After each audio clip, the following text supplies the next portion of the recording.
کہ ان کے ماننے والے عیسیٰ علیہ السلام کے ماننے والے عیسائی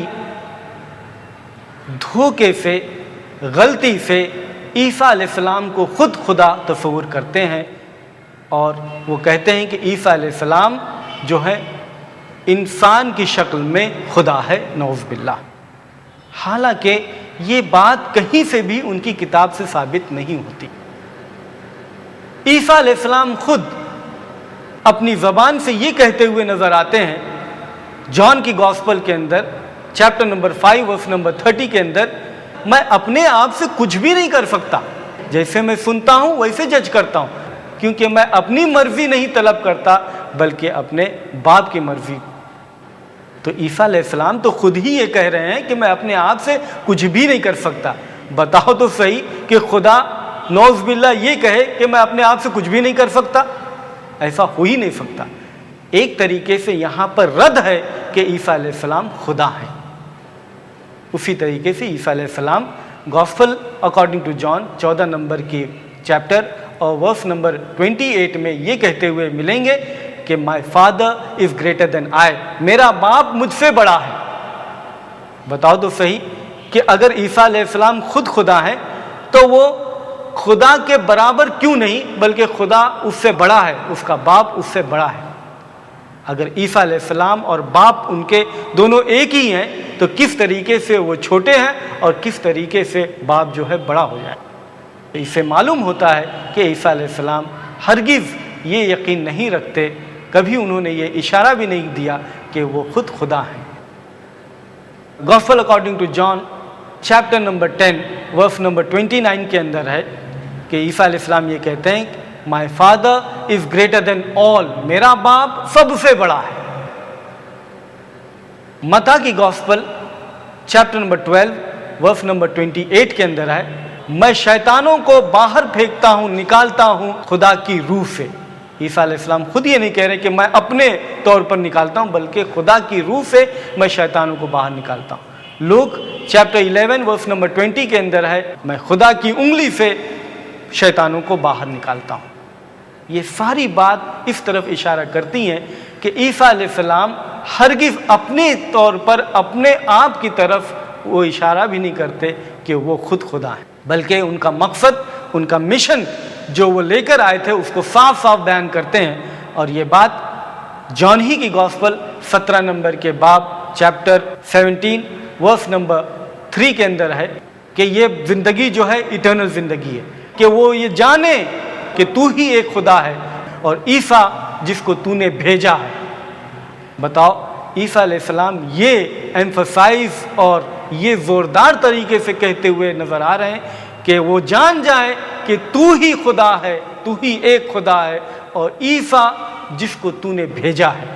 تو جو بھیجا گیا ہے وہ خدا نہیں ہے بلکہ جو بھیجا ہوا ہوتا ہے وہ رسول ہوتا ہے، وہ پیغمبر ہوتا ہے۔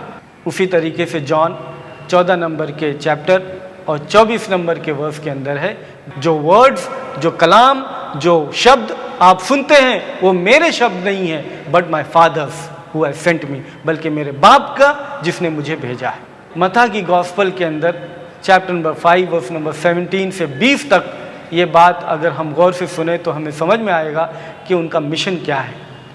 عیسیٰ علیہ السلام یہ کہتے ہوئے آپ کو ملیں گے، یہ نہ سوچو کہ میں پرانے عہدوں کو، پرانے قانون کو توڑنے آیا ہوں بلکہ ان کو سب کو پورا کرنے آیا ہوں۔ بلکہ آگے یوں بات آتی ہے کہ اگر ان میں سے ایک بھی چھوٹے سے چھوٹے عہد کو توڑے گا وہ ساری بادشاہت میں سب سے کم تر، سب سے چھوٹا کہلایا جائے گا، اور اس میں سے اگر ایک کو بھی وہ سکھائے گا اور عمل کرے گا تو ساری بادشاہت میں وہ سب سے بڑا کہلائے گا۔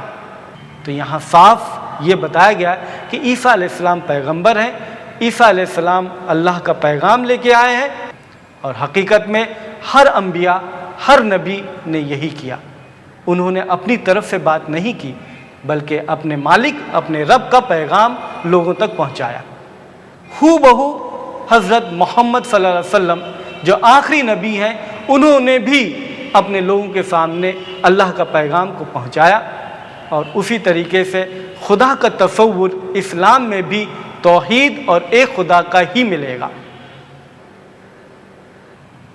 اسلام کے اندر خدا کا تصور جاننے کے لیے ایک بہترین صورت، بہترین چیپٹر سورۃ الاخلاص ہے، جس کے اندر اللہ پاک یوں فرماتے ہیں قل هو اللہ احد، کہہ دو کہ وہ اللہ ایک ہے، اللہ الصمد، اللہ الصمد ہے، لم یلد ولم یولد، وہ نہ جنتا ہے نہ جنا ہوا ہے، ولم یکن لہ کفوا احد، اور اس کے جیسا دوسرا کچھ بھی نہیں۔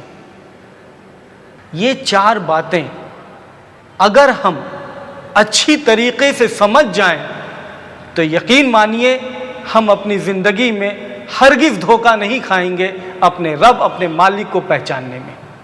عیسیٰ علیہ السلام نے کبھی بھی یہ دعویٰ نہیں کیا کہ میں خدا ہوں، بلکہ ایک چیلنج کے طور پر بات کہی جا سکتی ہے کہ 73 جو کتاب رومن کیتھلکس کی ہے اور 66 کتاب جو پروٹیسٹنٹس کی ہے، اس کے اندر ایک بھی جگہ یہ بات نہیں ملے گی جہاں پر عیسیٰ علیہ السلام یہ کہتے ہوئے ملیں کہ میں خدا ہوں، یا یہ کہتے ہوئے ملیں کہ میری عبادت کرو۔ ایک بھی جگہ نہیں ملے گی، کہیں سے بھی بات آپ یہ نہیں ثابت کر سکتے کہ عیسیٰ علیہ السلام کی الوہیت، عیسیٰ علیہ السلام خدا کے طور پر پیش کیے جا رہے ہیں بائبل میں۔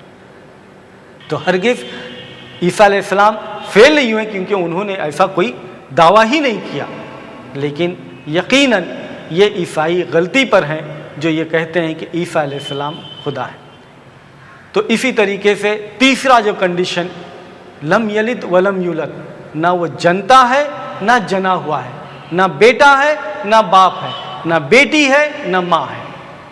اگر یہ کرائیٹیریا جتنے بھی لوگ پوجے جا رہے ہیں ان کے اوپر فٹ کرنے کی کوشش کریں تو وہ اس کرائیٹیریا میں وہ پورے اتر ہی نہیں سکتے، کیونکہ جن کو بھی لوگ پوجتے ہیں انسانی شکل کے اندر، وہ یقیناً پیدا کیے ہوئے ہیں یا پیدا کرتے ہیں۔ اگر بیٹے نہیں ہیں تو کم سے کم پیدا تو ہوئے ہی ہیں، تو اس کرائیٹیریا میں یقیناً وہ کوالیفائی نہیں ہو سکتے اور ان کو ہم خدا تصور نہیں کر سکتے۔ لیکن ان تینوں کو اگر ہم کنسیشن دے بھی دیں تو چوتھا جو کنڈیشن ہے اتنا شدید ہے، اتنا سخت ہے کہ اس کو اللہ کے علاوہ کوئی دوسرا پورا کر ہی نہیں سکتا۔ وَلَمْ يَكُنْ لَهُ كُفُوًا أَحَدٌ، کہ اس کے جیسا دوسرا کچھ بھی نہیں ہے، کوئی بھی نہیں ہے۔ اگر ہم اپنے طور پر یہ تصور کرنے کی کوشش کریں کہ ہمارا مالک، ہمارا خدا زمین سے آسمان تک اتنا بڑا ہے، تو جو ہی ہم نے ایک تصور، ایک امیج بنانے کی کوشش کری، ایک شکل دینے کی کوشش کری، تو وہ ہمارا خدا ہو ہی نہیں سکتا، کیونکہ اس کے جیسا دوسرا کچھ بھی نہیں ہے۔ ایک بہت پیاری آیت قرآن کے اندر سورۃ الشورى 42 نمبر کی سورت 11 نمبر کی آیت میں اللہ پاک یوں فرماتے ہیں لیس کمثلہ شیء، کہ اس کے جیسا کوئی بھی چیز میں برابر کوئی نہیں ہے، کوئی بھی چیز میں برابر نہیں ہے۔ اسلام کے اندر یہ تصور توحید کا بہت ہی پیور انداز میں ہمیں قرآن کی آیتوں میں بار بار دیکھنے کو ملے گا، چاہے سورۃ الاخلاص، چاہے سورۃ الشورى، چاہے سورۃ الحشر، بہت سی صورتوں میں ہمیں یہ بات ملیں گی کہ ایک اللہ، ایک خدا کے تعلق سے بہت پیور انداز میں ہم کو باتیں ملیں گی۔ اور توحید جس کے ماننے ہیں ایک کے یا ایک کی طرف ہونا، ایک کے بارے میں نے بات بیان ہی کر دی۔ توحید کے اندر 3 کرائیٹیریا، 3 کنڈیشنز کو پورا ہونا ہی چاہیے۔ 3 کنڈیشن وہ یہ ہے، توحید الربوبیہ، کہ ایک ہے وہ خدا تنہا تنہا جو مالک ہے، جو ہمارا رب ہے، تنہا تنہا وہی ایک ہے، دوسرا کوئی ہمارا رب نہیں ہے۔ وہی پیدا کرنے والا ہے، وہی کھلانے والا ہے، وہی زمین آسمان کا پیدا کرنے والا، وہی سب کچھ رچنے والا، وہی تنہا تنہا ایک ہے، وہی مالک ہے، وہی خالق ہے۔ یہ توحید الربوبیہ ہوا۔ دوسرے توحید اسماء و صفات، کہ جتنے بھی اس کے نام ہیں اور جتنے بھی اس کی صفات ہیں، گن ہیں، کوالٹیز ہیں، وہ تنہا تنہا اسی کے لیے ہے، ویسا کسی دوسرے کے لیے نہیں ہو سکتا۔ یہ توحید اسماء و صفات۔ توحید العبادہ، کہ وہی تنہا تنہا ایک ہے جس کی عبادت کی جائے، اس کے علاوہ دوسرے کسی اور کی عبادت نہیں کی جا سکتی، اس کے مقابلے میں دوسرے اور کسی کی پرستش اور اس کی اوبیڈینس ہم نہیں کر سکتے۔ اسلام کے اندر اللہ یہ ایک بہت ہی بے مثالی نام اللہ کے لیے ہم استعمال کرتے ہیں۔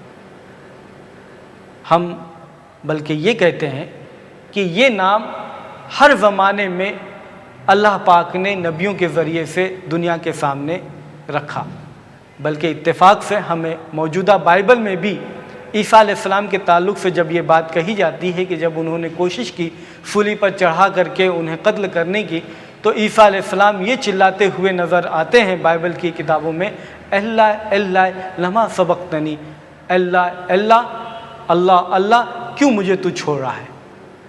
اللہ اللہ اللہ اللہ کے بہت ہی قریب تر ہے۔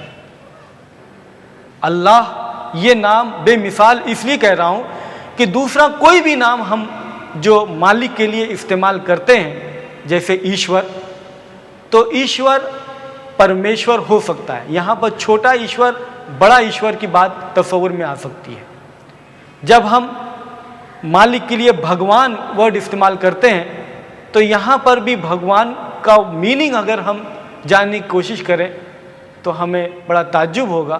میں یہاں اس سیشن میں ہرگز یہ نہیں بتاؤں گا کہ اس ورڈ کا کیا میننگ ہے، آپ ہی کو دعوت دیتا ہوں کہ ڈکشنری میں آپ ہی اس کا پتہ لگائیں کہ اس کا میننگ، اس کا معنی کیا ہے۔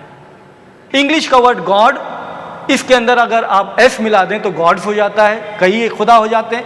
اس کے اندر ڈی ای ایس ایس ملا دیں تو گاڈیس مونس اور فیمیل خدا ہو جاتا ہے۔ اس کے اندر اگر فادر ملا دیں تو گاڈ فادر ہو جاتا ہے۔ اس کے اندر اگر مدر ملا دیں تو گاڈ مدر ہو جاتا ہے۔ اس کے اندر ٹن ملا دیں انگلش میں تو ٹن گاڈ ہو گیا، فیک گاڈ، جھوٹا خدا۔ اس طریقے سے گاڈ کے اندر مختلف الفاظ ادھر ادھر سے ہیر پھیر کرتے ہوئے مختلف ورڈز بن جاتے ہیں جو ہم ہرگز یہ قبول نہیں کرتے کہ اللہ کے ساتھ میں اس طریقے سے اللہ امی، اللہ ابا یا ٹن اللہ، جھوٹا اللہ، اس طریقے سے ہرگز ہم تصور نہیں کر سکتے، کیونکہ اللہ ایک بے مثال نام ہے جس کو بالکل کرپٹ نہیں کیا جا سکتا۔ اور اسی لیے ہم یہ کوشش کرتے ہیں کہ اللہ کو اللہ ہی کے نام سے جانیں، لیکن بات چیت کے لیے اگر ہم گاڈ یا خدا کا ورڈ کا استعمال کریں تو اس میں کوئی مذائقہ نہیں، کوئی حرج نہیں۔ اللہ پاک ہرگز یہ گوارا نہیں کریں گے کہ اس کو چھوڑ کر کے کسی دوسرے کو پوجا کرے، کسی دوسرے کی عبادت کرے۔ یہ کیسے ممکن ہے کہ اللہ پاک جس نے ہم کو سب کچھ دیا، جس نے ہم کو پیدا کیا، جس نے ہم کو کھانے پینے کی چیزیں مہیا کی، جس نے یہ زمین دی ہم کو اس کے اوپر بسنے کے لیے، جس نے آسمان سے پانی برسایا ہمارے لیے پینے کے لیے، وہ خدا یہ کیسے برداشت کرے کہ اس کو چھوڑ کر کے تم کسی دوسرے کو یہ سمجھو کہ اس نے پیدا کیا، اس نے زمین بنائی، اس نے پانی برسایا، وہ جلاتا ہے، وہی مارتا ہے، وہ دوسرا کوئی مارتا ہے، اس طریقے سے کیسے تصور کر سکتے؟ اس لیے قرآن کے اندر اور دوسری کتاب میں بھی اس بات کی طرف اشارہ ہے، بائبل اور قرآن دونوں میں، کہ اس کو چھوڑ کر کے تم کسی دوسری چیز کی پوجا نہ کریں۔ ایکسوڈس دوسری ایک کتاب ہے بائبل کی، چیپٹر نمبر 20 ورس نمبر 3 سے 5 تک یہ بات آتی ہے کہ تم اس کے علاوہ کسی اور کی پوجا مت کرو، تم اس کے علاوہ اس کے لیے کسی اور چیز کو تراش کر کے خدا نہ بناؤ، چاہے وہ زمین میں کوئی چیز ہو، چاہے آسمانوں میں کوئی چیز ہو، چاہے پانی کے اندر نیچے کوئی چیز ہو، اس کے جیسا اس کے لیے کوئی چیز تراش کر کے اس کی پوجا نہ کرو۔ اسی طریقے سے سورۃ النساء 4 نمبر کی سورۃ 48 نمبر کی آیت میں ان اللہ لا یغفر ان یشرک بہ، کہ وہ ہرگز معاف نہیں کرے گا شرک کرنے والی گناہ، وَيَغْفِرُ مَا دُونَ ذَلِكَ لِمَن یشاء، لیکن معاف کر دے گا اس کے علاوہ جو بھی کوئی دوسری گناہ ہو جس کو چاہے۔ اِنَّهُ مَن یُشْرِکْ بِاللَّهِ، کہ شرک جیسی گناہ ایسی گناہ ہے، فقد افترا اسم العظیمہ، یہ بہت ہی گھنونی گناہ ہے۔ تو ہم دیکھ رہے ہیں کہ بائبل کے اندر بھی شرک، اللہ کو چھوڑ کر کے تراش کر کے کوئی دوسری کی پوجا کرے، یہ ہرگز برداشت نہیں کیا جائے گا۔ قرآن کے اندر بھی اللہ کو چھوڑ کر کے کسی دوسری کی عبادت کریں تو یہ ہرگز برداشت نہیں کیا جائے گا۔ اسی لیے ہم کو غور کرنا چاہیے کہ ہم اپنے رب کو پہچانیں، ہم اپنے مالک کو پہچانیں۔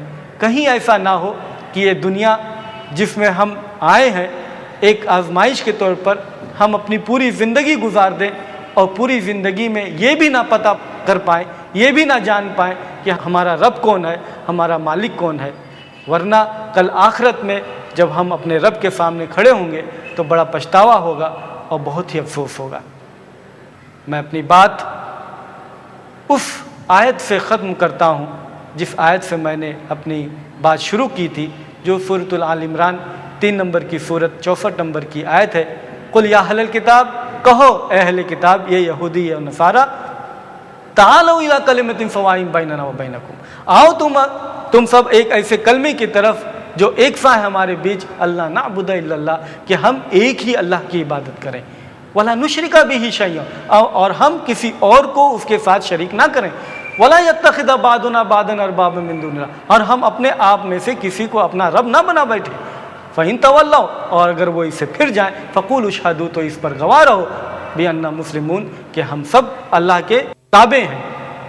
وآخر دعوانا ان الحمد للہ رب العالمین۔